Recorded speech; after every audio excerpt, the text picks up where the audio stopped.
What is happening, everyone? Welcome back to another action-packed edition of the Another 71 podcast, where we make the CPA exam far more exciting than it was ever intended to be. Happy Monday to you. Today is Monday, January 9th, 2023, our first podcast of the year, and it's also the first CPA exam score release of the year. See how I tied that in? As always, I'm your humble host, Jeff Elliott, a licensed CPA in the state of Kansas by the grace of God and to the chagrin of many, and the number is growing daily, I assure you. If you have a question, you can email Jeff at another71.com or hit me up on all of the normal social channels, the Twitters and such. All right, let's get started. All right, well, coming this week is everyone's favorite time, CPA exam score release. Now, back in the day when we CPA candidates had to walk uphill in the snow both ways just to get our NASBA score release, we actually got them in waves 1 and 2. But the thing was, you didn't know if you were going to be in wave 1 or wave 2, so you could, in theory, go through an excruciating night of waiting for your CPA exam score, and then you didn't get it. And then you assumed that you were in wave 2, but you didn't really know, like, what if what if they actually didn't even have your score? Like, fun times back in the day. So, yeah. So this is the first CPA exam score release of 2023.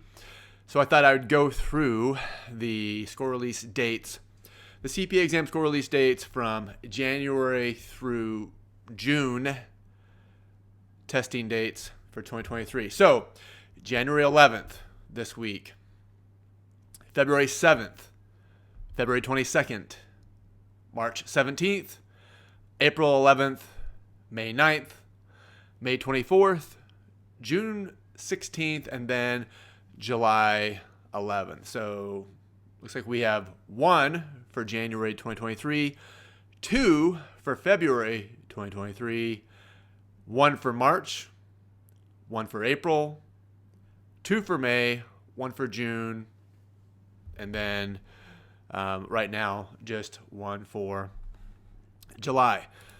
So enjoy the 2023 score release, kids, because in 2024 it's going to get interesting, and by interesting I mean awful. More on that to come. So well, I hate saying best wishes to everyone waiting on their CPA exam scores, because like that doesn't really help you any. But I will say this: regardless of what happens on score release, whether it's the euphoric feeling of success or the humiliating feeling of defeat, I've experienced both. I once passed FAR, and I was so excited that I celebrated for an entire year and didn't take an exam for an entire year because I felt like I'd passed the CPA exam.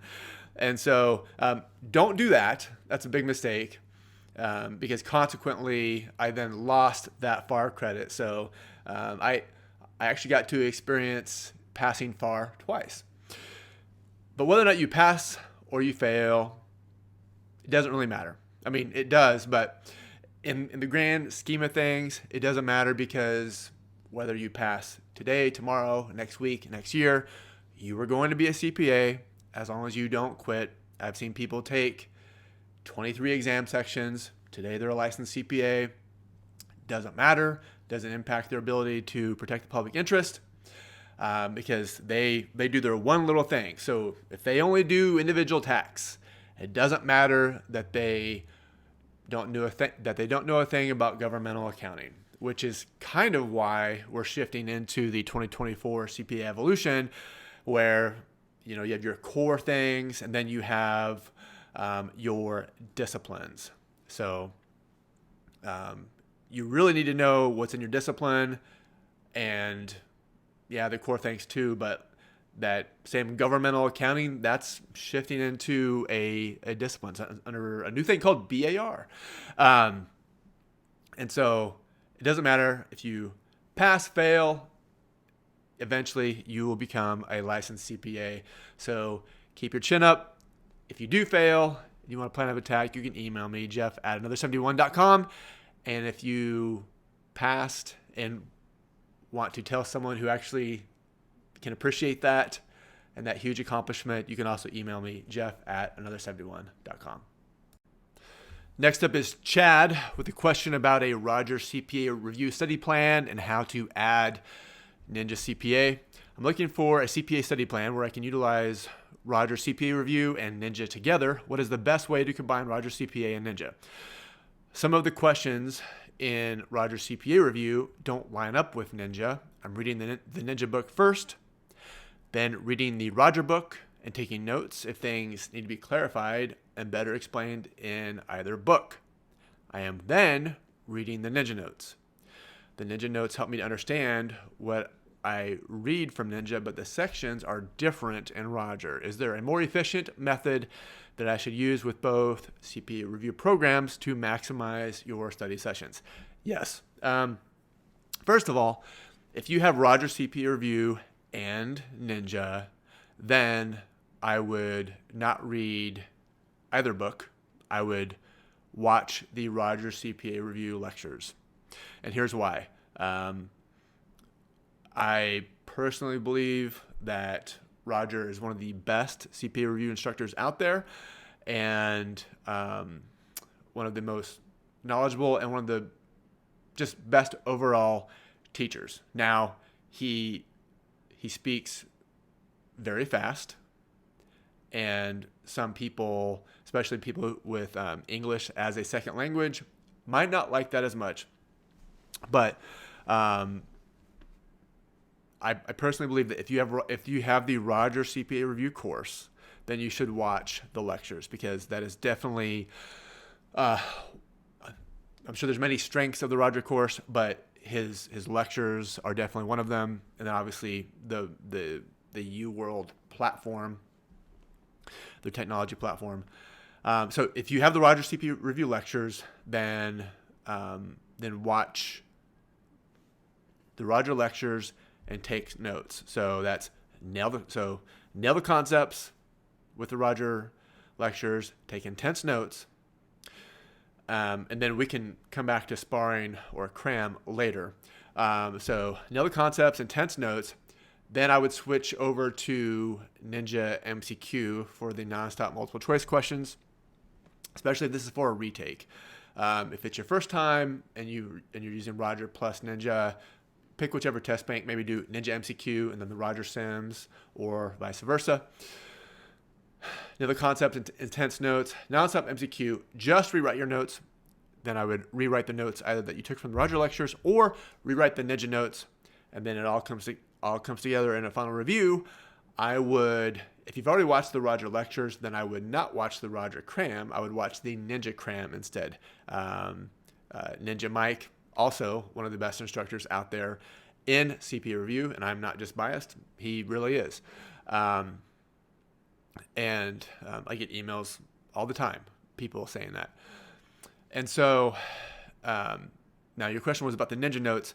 So I would watch your Roger lectures from the beginning, and I would listen to the Ninja audio from the beginning, and I would start reading your Ninja notes from the beginning, so that by the time you take your exam, you've read the Ninja notes and you've listened to the Ninja audio many, many, many times. I don't think that you need to listen to the Roger audio because unless they've changed something, it's just the audio rip from their cram. And so if you're going to do that, then you might as well just watch the cram. The Ninja audio is made for auditory learning, meaning I assume that you can't see anything, and so I paint the picture in your head. And because I'm a huge fan, I don't read a lot of books. I listen to a lot of books because I learn best through auditory learning. So that's what I would do. Now, you mentioned Ninja Sparring. So the difference between Ninja Cram and Ninja Sparring is like it's like a review course. It's like everything about a topic. The Ninja Cram like drills down into things that you need to know the most. So if there's a topic in your Rogers CPA review lectures that you're not getting, then I would maybe watch the Ninja Sparring session over those, or I would watch the Ninja Cram over that section. So that's how I would do it. Topic wise, I think many courses map their test bank to the blueprint. So the way that we've done the book and sparring is we don't match to the blueprint for the book, and that's intentional because there are certain topics that spread across multiple blueprint sections. And so instead of having a topic just split up, we just do it all in one section. So the Ninja book, Ninja Sparring, Ninja Notes, it's all topical. The Ninja MCQ test bank, it's by the blueprint, and we think that that's the most successful. We don't personally believe that teaching to the blueprint is real advantageous. You want to teach topically and then have your MCQ mapped to the blueprint. And that's the approach that we've taken with Ninja anyway. I hope that's helpful. Zach writes in with his Surgent CPA Review Ready score and looking for a Surgent plus Ninja plan of attack. I'm looking for the best way to use both Surgent CPA Review and Ninja to pass the auditing exam on short notice. I took the exam 2 weeks ago and I failed with a 68. I had a Surgent CPA Review Ready score of 61. So pretty close. Surgent recommends an 80 or higher. Makes sense. I am doing multiple choice questions, lectures, and audios from Ninja CPA during the work hours and currently working 50 hours per week in a CPA firm performing tax and auditing work. I have 3 children at home, so time can be challenging to come by. I am new to Ninja CPA, but I'm enjoying the platform so far.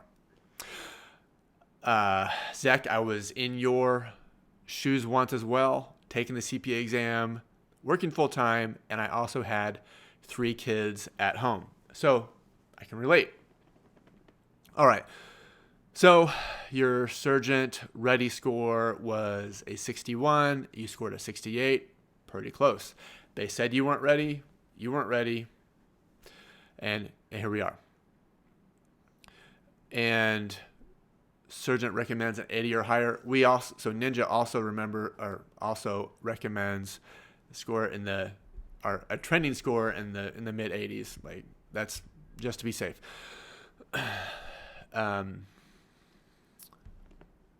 Okay. So what I would do, if you're going to use both Surgent and Ninja, says you're using Ninja for multiple choice lectures and audio lectures. Okay, so you nail the concepts with your Ninja Sparring lectures. Take notes if you can. If you can't, that's okay. You can rewrite the Ninja notes. But take notes as you can, and definitely Ninja Mike has all of the Excel sheets for each sparring section, so I'd print those out or at least have those handy. So nail the concepts with your Ninja Sparring lectures, take intense notes, nonstop multiple choice questions using Ninja MCQ. For the simulations, I'd probably do 80% Ninja MCQ, 20% Surgent CPA Review simulations. Surgent they're known for having a great technology platform. Investopedia ranked both Surgent and Ninja top 5 courses, but they rated Surgent CPA Review as having the best AI platform. And so I would, while there's something definitely to be said about starting to memorize questions once you've been through a course once, I would still utilize some of the best features of Surgent, mainly their simulations. So I'd use Ninja MCQ, your Surgent simulations, and like you said, you're using the Ninja audio. I'd listen to the Ninja audio from day one. Read your Ninja notes from day one, and on the Ninja CPA Review website. And if you're listening to this and want the URL, you can email me, jeff@another71.com. I don't have it handy right here, but I map out how you can study only Monday through Thursday. So essentially you get Friday, Saturday, and Sunday off. Now, when you're in busy season, that's not realistic. But you can apply those same principles to busy season, and you're basically studying 6 days a week, not 4. But the principle is you get up, it's the L plan. You get up early, you study at lunch, and you study late at night. That sounds very simplistic and like, duh. But it maps out how you can actually do it. And it's like, yeah, I can actually do that and not totally hate my life and actually maybe even enjoy my life. Now, if you're not in busy season, if you're not doing tax season, you can do it and actually like have your weekend. It's crazy. But you can take those same principles and apply it to tax season and actually like work 50, 60 hours a week during tax season. Some people are working tax season like 50 hours a week. Where do I sign up? But you can apply that methodology and survive tax season. So that's what I would do. Again, email me, jeff@another71.com if you want that study plan. Hope that's helpful. Olga writes in with a question about the Ninja CPA Cram. Where are previous Ninja CPA Cram sessions that I can access? I'm using Becker CPA Review plus Ninja, and I take regulation in 1 week. All right, if you go into your dashboard in the Ninja CPA Review Dojo, you'll see something that says videos and replays, and you click on that, and then you click on the Ninja Cram. And so the Ninja FAR Cram is 13 hours, auditing Cram is 10 hours, BEC Cram is 8 hours, and the regulation Cram, which you're looking for, is 9 hours. So you can watch 4 hours on a Saturday, 5 hours on a Sunday, and really knock the Ninja Cram out in an entire weekend, regardless of what CPA exam section you are taking. And you want to utilize the Ninja Cram in the A phase. So nail the concepts, intense notes, nonstop MCQ, just rewrite your notes, and then it all comes together. That's what you do in your final week before your exam, when you're reviewing your MCQ, when you've already rewritten the Ninja notes. So you are reviewing the Ninja notes, listening to the Ninja audio some more, but then take 2 days. Maybe take off work on a Friday and hit it on so Friday and Saturday, or a Saturday and Sunday. But you can, like, the ideal time to take an exam is Monday, like Monday at 1. And so hit the Ninja Cram Saturday afternoon, Sunday afternoon, and then go take your exam Monday afternoon. And that's the ideal time to use the Ninja Cram, and I think it will really pay dividends on exam day. Jack writes in with a question on Ninja only CPA study plan using the book versus sparring. I've been studying for a few weeks and struggling to figure out the best CPA study method to pass the CPA exam with Ninja only. Should I read the book first or watch a Ninja sparring session? Could you recommend a study plan for me so I can take my FAR CPA exam in 4 weeks? So the Ninja methodology is, the Ninja framework is nail the concepts, intense notes, nonstop multiple choice questions, just rewrite your notes, and then it all comes together. So if you're going Ninja only, and what that means is you're only using Ninja CPA Review to pass the CPA exam. Plenty of people do it. You don't need another course. Now, most people use Ninja as a supplement because by the time that they've ever heard of us, they've already invested in another course. And so they either add Ninja or they switch to Ninja only. So, because Ninja has everything that you need to pass: book, lectures, cram, audio, 7,000 multiple choice questions, 300 plus sims. Like, you don't need anything else. But if you've already invested in another course, might as well use both. Use the best elements of both. And so you want to nail the concepts either with a Ninja book or Ninja Sparring. If you are a self-studier and want to read, then you can use a Ninja book. I personally would not enjoy doing that. I would much rather watch the Ninja Sparring lectures with Ninja Mike, where he walks through everything from a journal entry perspective, goes over practice questions, multiple choice questions in the Ninja MCQ test bank. And plus the sessions were recorded live anyway, so there's some Q&A in there as well.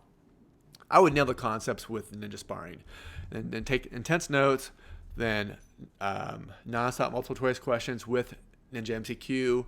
Just rewrite your Ninja notes. Most people probably don't take enough notes to rewrite your notes. So I would rewrite the Ninja notes, and then it all comes together. And I'd watch the Ninja Cram over a weekend, all the while listening to the Ninja audio and reading the Ninja notes as many times as possible before your exam. Now, FAR in 4 weeks, that's a pretty tight window. So make sure you're studying for 25 to 30 hours per week. Definitely doable, but I think 7 weeks is kind of the sweet spot for FAR. 4 weeks, again, pretty tight, but you can do it if you're really focused and you're hitting that at least 25 hours a week, which you can do if you're following the L plan. But definitely doable. If I were you, I would start with Ninja Sparring. Anthony writes in with a question on how to cram for my FAR CPA exam with an expiring credit.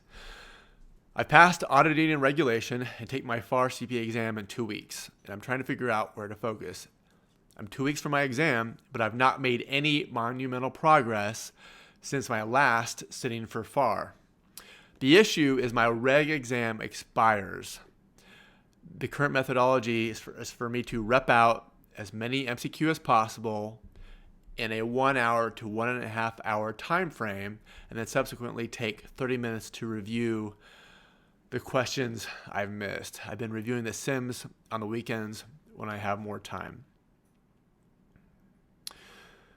Okay, so how to cram for FAR in 2 weeks.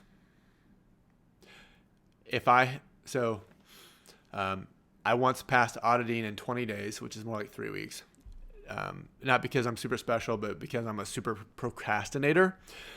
And so it's basically taking that same framework and then really compressing it by a third. So if I sat down today and had to pass FAR in 2 weeks, after I said, oh crap, then I'd get down to business. I would skip all my lectures. I'd jump right into the MCQ, and I would start hammering questions topically. And I would not go by the blueprint. I guess kind of by the blueprint. I meant to say I would not do adaptive learning, do a global session where it just feeds you questions based on how you're doing. I would do it by topic in the blueprint, and while you're in a condensed time frame, you still need to take notes. You need to cram, but you need to cram right. And so I would, if you miss a question, then I would make a little note about the little fact nugget that you missed. And 2 weeks is not ideal at all, but I would spend 10 days just doing nothing but MCQ, just hammering MCQ, and also reading the Ninja notes. Try to read the Ninja notes at least 3 times a day. As much as you might hate my voice and listening to the Ninja audio, I get it. I would listen to the Ninja audio everywhere you go. You can listen to your Spotify playlist some other time after your FAR exam. But in the car, doing dishes, mowing the yard, shoveling snow, whatever season it is, listen to the Ninja audio and hammer MCQ. And then the weekend before your exam, I would do the Ninja Cram. And I think that would really give you a fighting chance on exam day, especially if you're up against it with an expiring credit. Like, beggars can't be choosers. You have to, it's not ideal. It's not fun. You're just going to have to roll with it and study every chance you get. There's no Netflix. There's no nothing. It's just Ninja MCQ, Ninja Notes, Ninja Audio, and Ninja Cram for 2 weeks. You'll hate life. You hate me. You hate the word ninja. You hate FAR. You hate the AICPA. You get it. And then go in there, barf it all out on exam day, and then you can do fun things as you wait for your score release. So that's what I would do.